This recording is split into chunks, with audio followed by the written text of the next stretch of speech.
Watching news at Prime, let's bring you this discussion now. The ANC says all rights envisioned in the Freedom Charter are yet to be realized. The party says 8 out of 10 clauses have been implemented, while land redistribution and wealth ownership remain a challenge 70 years since its adoption. Let's speak now to ANC National Spokesperson Mahlengi-Bhengu Motsiri.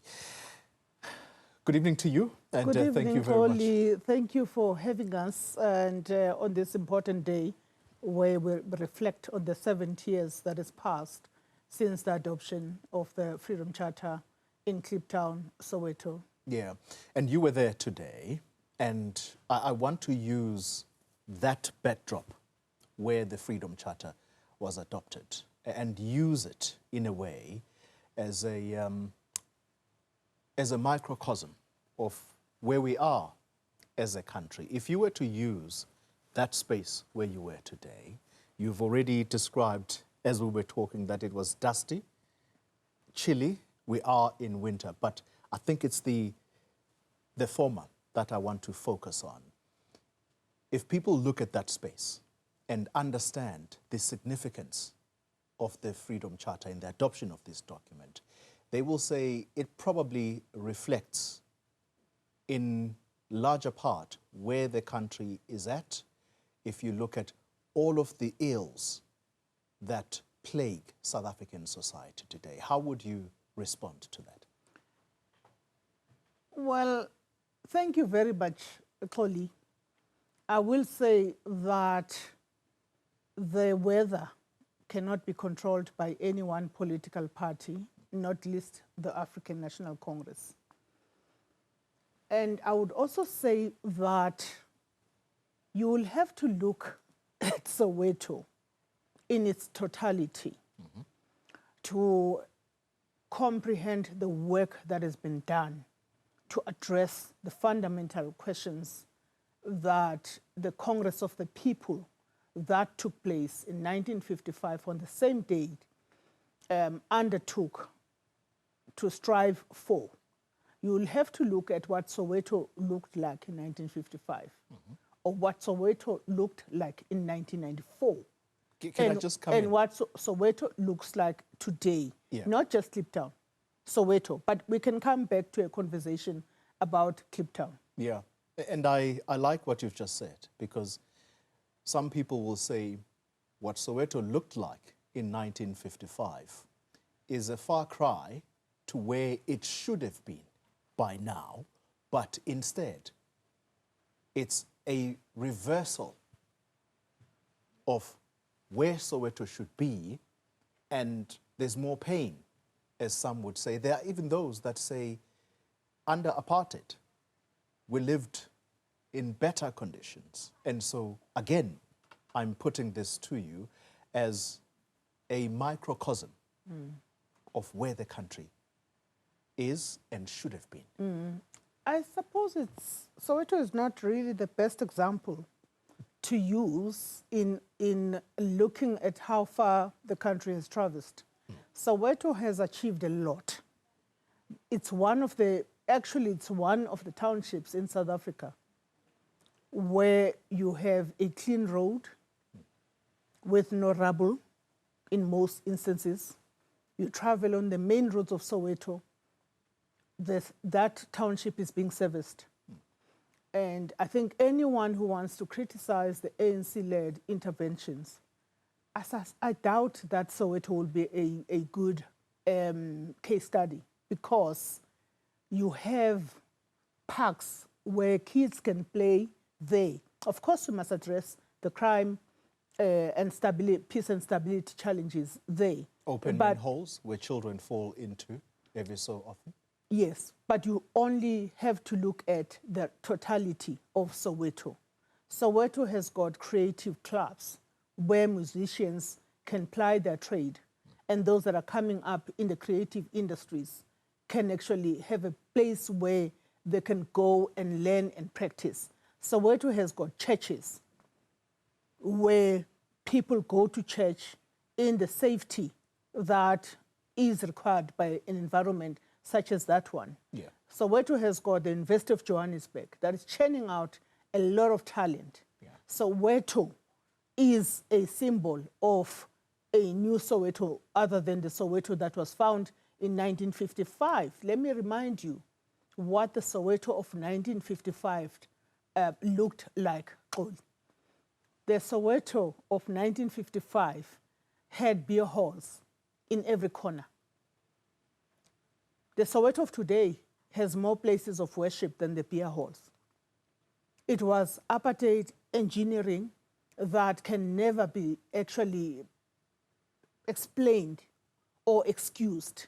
Yeah. Today, Soweto provides for small, medium, and micro and medium enterprises across the board. Yeah. Yes, we're dealing with a situation of undocumented and illegal foreigners, but the people of Soweto are literally have taken over the township of theirs and are literally building sizable and thriving businesses. Look at how many brands, including clothing brands, just by way of example, Yeah. come from Soweto. Surely, that Soweto cannot be compared to 1955 or 1994. All right. Let's talk then about one of the clauses that you say is still outstanding. I'm going to leave out land redistribution for a moment because I think that's been debated and it continues to be a very important debate in the country. But Yes. wealth redistribution. Why has this been a difficulty, particularly with a policy like Black economic empowerment that has long been in place? Why has this been a difficulty? You know, this morning, I had a similar conversation with SABC, Sakina, and I was saying my intervention there in that discussion was to say this is totally disingenuous on the part of opinion makers, some opinion makers.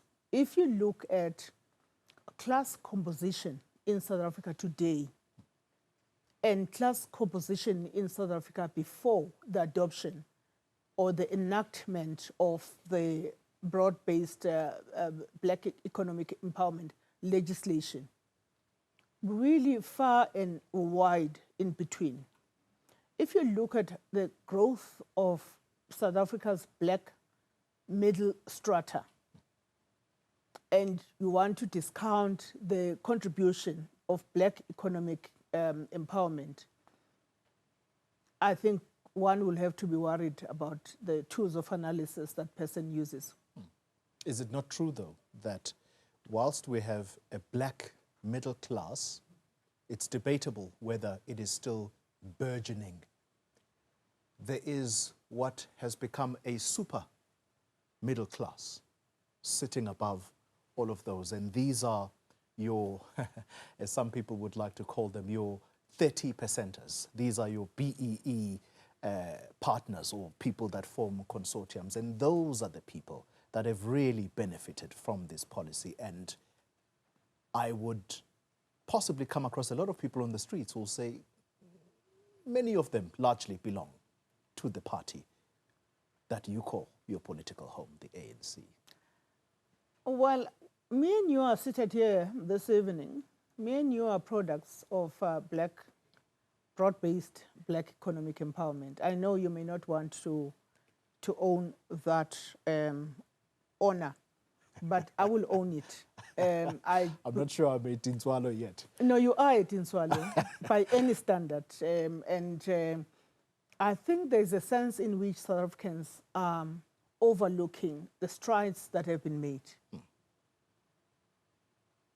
A Black woman, and remember Senamile Masang was one of the first Black female nuclear physicists who passed on last year, all the way from a rural village in Nongoma. You have a Mandisa Mfeka, who's an aviation expert in the army. I'm just using examples of a few young women. Yeah. We can go on and on and on. All of those people, including myself, including you, Xoli, we are beneficiaries of these progressive, transformative policies of the African National Congress. So the idea that the top 30%, and even that figure, I don't know what science was used to get to that, but you know, there are those that are above the middle class strata. We all have to contend with the fact that the middle class strata in South Africa has grown as a result of transformation legislation, whether it is a white woman that has worked very hard, her butt out to actually occupy that senior office in corporate, whether it is a young black girl that comes in as an intern and 10 years later is a director of a major corporation. Yeah. All of those things have been enabled by transformation legislation. I also wish to urge South Africans that when we discuss BBBE, we must also discuss it in line with other applicable transformation legislations such as employment equity. Yeah. These transformation legislations that are being contested are now being challenged in court by those that want us to go back to the apartheid system in the mode of the Democratic Alliance, in the mode of Freedom Front Plus, and I'm sure they are looking at that even as they are in the United States of America to go and sell their narrative to Congress. These are no doubt important discussions that we ought to continue to have around the ideals of the Freedom Charter. Can I move on to something that you inadvertently have brought up now, your GNU partner, the Democratic Alliance? Well, you were going to talk about it anyway, so I just decided to really extend courtesy. Thank you, colleague. Well, thank you. Thank you for indulging me. What was the rationale of the president removing Deputy Minister Andrew Whitfield? Well, I can't be the head of the president because I'm a spokesperson of the African National Congress. Surely he consults, though. No, if I were to articulate that in detail, then you will turn around as a senior news anchor in South Africa and say there's a conflation of party and state. So we leave the detail to the office of the presidency and through the presidency's spokesperson, Vincent Magwenya. All we wish to say as the ANC, that South Africans know that the powers of the president are protected in the constitution of the land, and that the president has that prerogative to hire and fire. He's utilized his rights in law. And also to indicate that I'm aware that the Democratic Alliance is holding a meeting and what have you. There's only one president in South Africa. Well, that meeting... So the DA may have very well discussed the reshuffling of Mr. Whitfield, but there's only one president, and the powers of the president are vested in the Constitution of the Republic of South Africa. Well, the debate doesn't end, unfortunately, because the Democratic Alliance has already had the meeting that you are suggesting, and they've given now an ultimatum that within 48 hours, the president has got to fire the ministers that they view as corrupt and those that have lied to Parliament. Is that a fair request, though, you think? I think that's really a reflection of a party that has never gotten around to the fact that white supremacy in South Africa is a thing of the past. A party that doesn't understand the powers of the president. President can't be given any ultimatum about who he appoints to cabinet and who he appoints. Of course, deputy ministers are not actually even members of cabinet, but who he appoints into his executive. And I think South Africans will be best served by protecting the rights of the president, When we have our own issues, you would have seen the debates in various portfolio committees of parliament that have been doing very well. Chairpersons of the ANC in various portfolio committees have been very robust in exercising executive oversight and accountability. But it must never be taken away from the president what his rights are. This is not a military junta. This is not a appointments to cabinet that must be negotiated with anyone, including Helen. So that is the position of the African National Congress. Can I bring up this final topic of discussion? South Africa enjoys a particular relationship, I might venture and say a special one, for the African National Congress with Zambia. It was headquartered there back in the days of the struggle. Yes. Are you at all concerned about the developments in that country that are being fought on South African soil? A late president, former president of that country, could well be buried in South Africa if there is no meeting or finding of each other between the government and the family of the late president. Is the ANC concerned? Are you talking at all to your fraternal organization there? Yes, maybe to your last part of your question. And I think in this respect, we also just need to condole with the people of Zambia. This was a person that became the property of the people of Zambia by virtue of having been the president.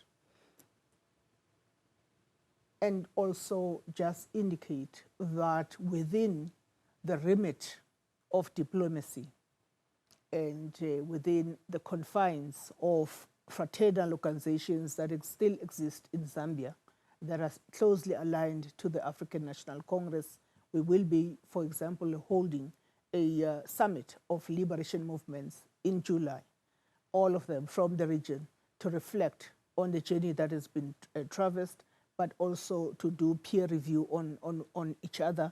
And it will be hosted by South Africa, who is currently the chair of all liberation movements. I would imagine a matter such as this one would be also ventilated on. The right now, though, is to respect the family and to respect the people of Zambia. You don't want an ANC or an ANC-led government that intervenes and in that particular way. We have been called on to do so. We have been doing that work in the background. We will continue doing that work for the sake of the people of Zambia. Thank you very much for your time and indeed indulging me on the latter part of our discussions. Thank you very much for your time. Thank you very much.